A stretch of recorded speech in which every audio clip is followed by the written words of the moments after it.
Hello, I'm Janelle Allbritton, and I'm here with Steve Kallas, sports editor of Westchester County Post. And today he's going to tell us about the amazing Whitey Ford, who died at the age of 91 from dementia on October 8, 2020.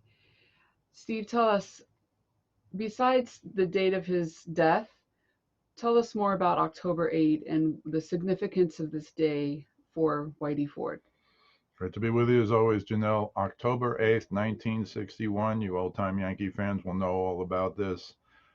Whitey Ford set one of the greatest records of all time, in my opinion, in World Series pitching, where he passed a guy named Babe Ruth, a pitcher named Babe Ruth. I'm sure many of you know he was a great pitcher before he was a great home run hitter.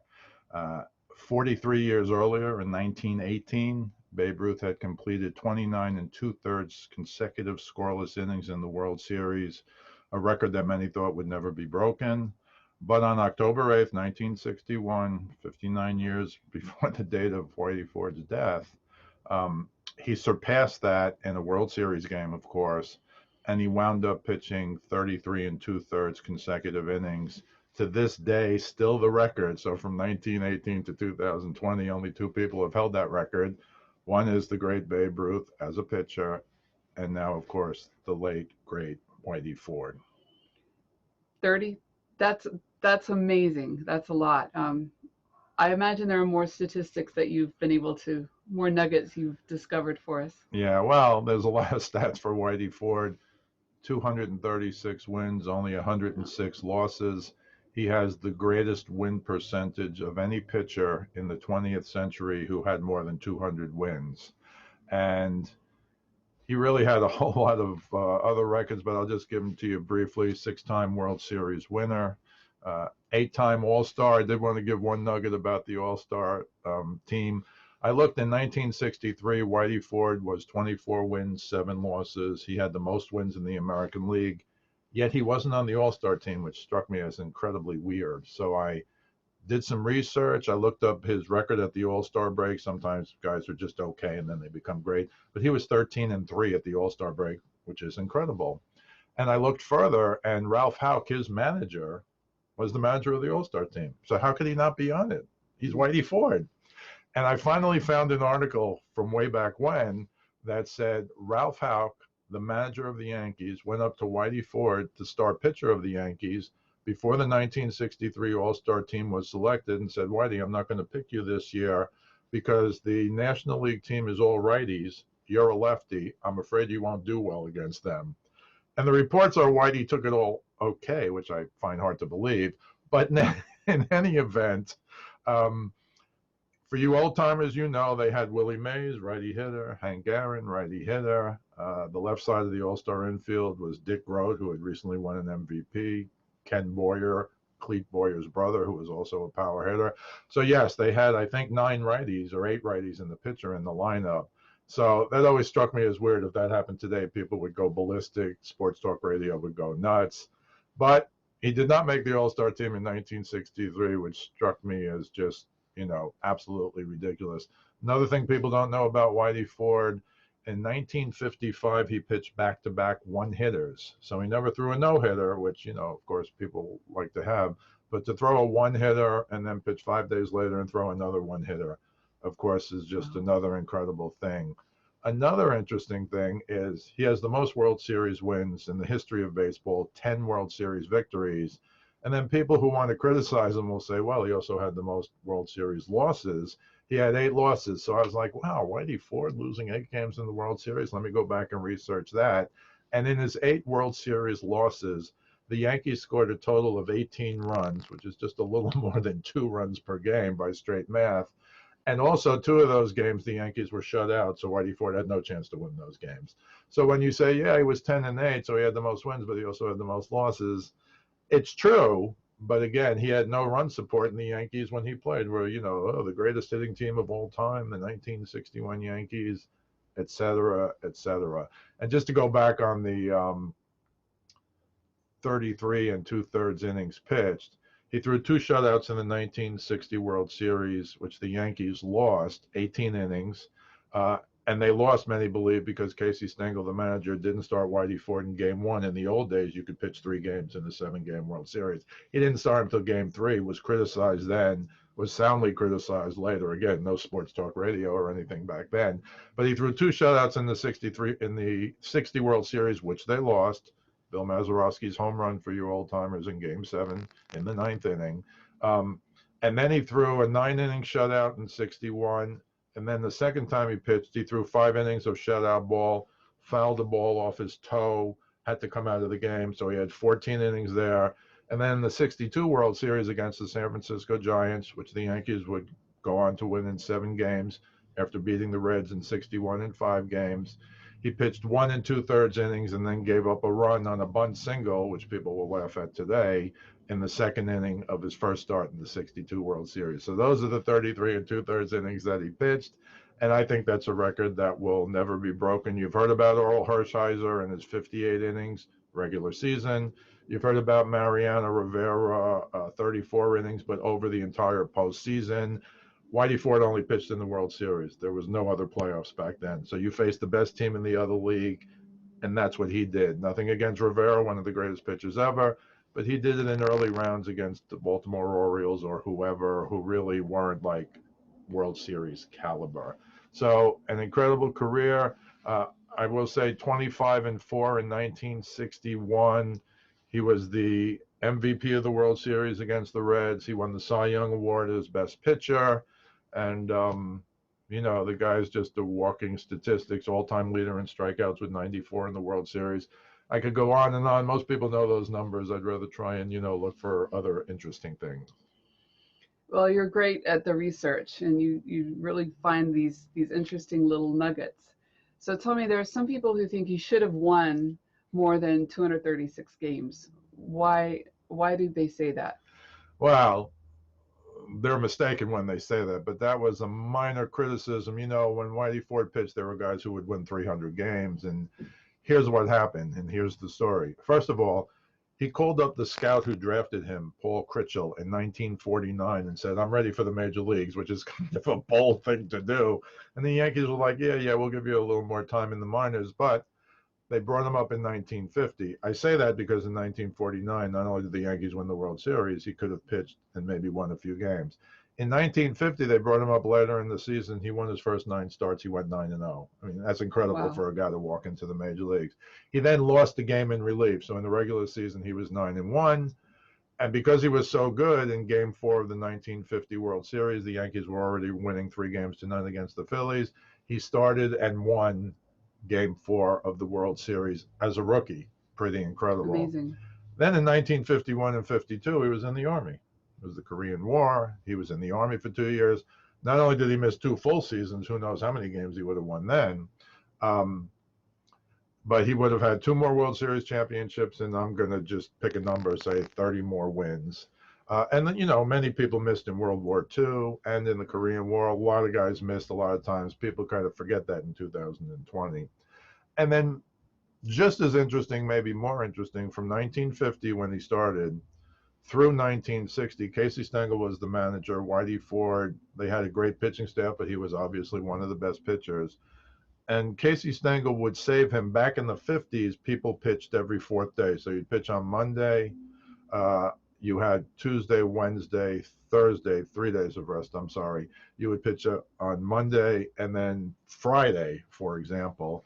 And Casey Stengel did not do that with Whitey Ford. If they were playing a bad team when Whitey Ford was supposed to pitch, he saved them for the next day for the next team. So normally in the 4-man rotation, which is what it was in the 50s, you get 38, 39, 40 starts. You could win 20 games. I actually read an article in 1961 from Sports Illustrated that's, in the vault in Sports Illustrated that they kind of criticized him for never winning 20 games. 20 games was the benchmark.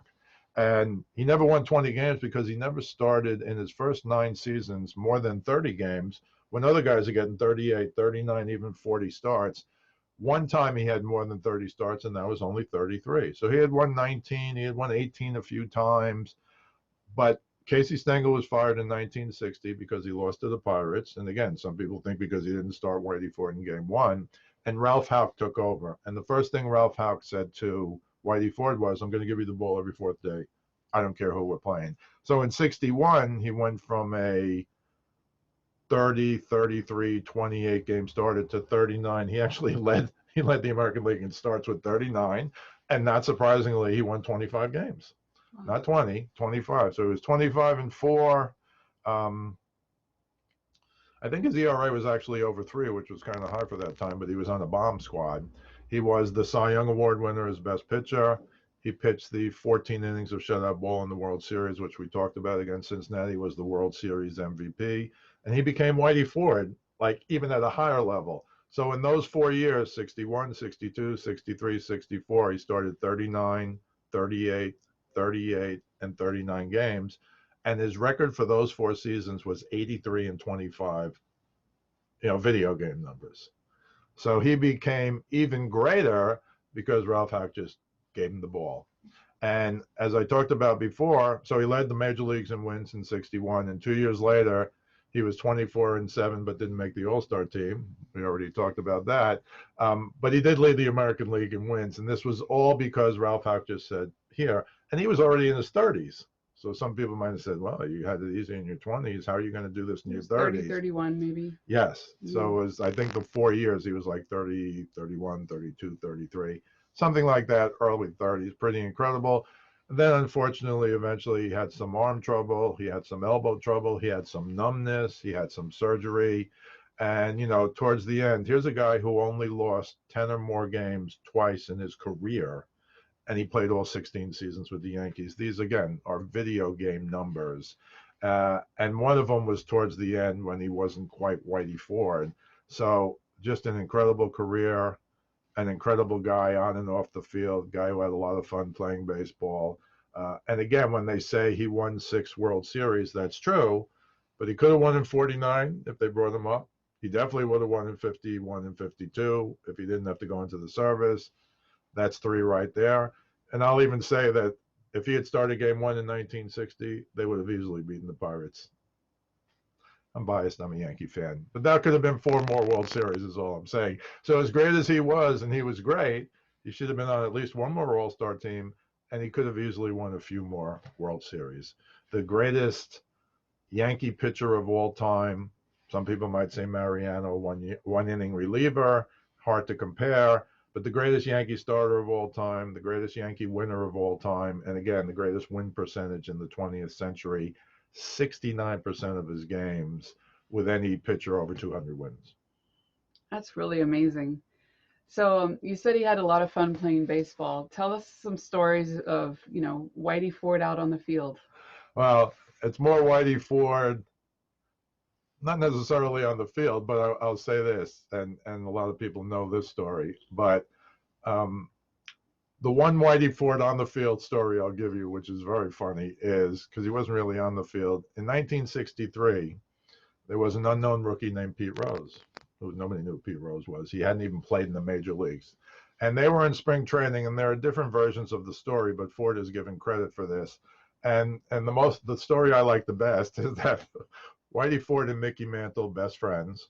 Whitey Ford and Mickey Mantle they were getting a tan on the side. They weren't playing in the game, but it was a spring training game in Florida in 1963. And supposedly Pete Rose, who was famous for getting a walk and sprinting to first base.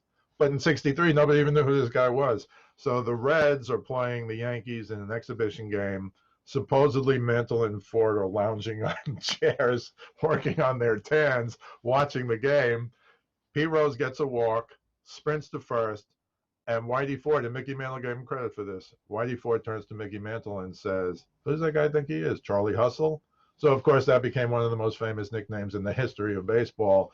And from 63 until today, because Pete Rose is still around, Pete Rose is called Charlie Hustle, and everybody gives Whitey Ford credit for the name. The story around it, were they really sunbathing on the field?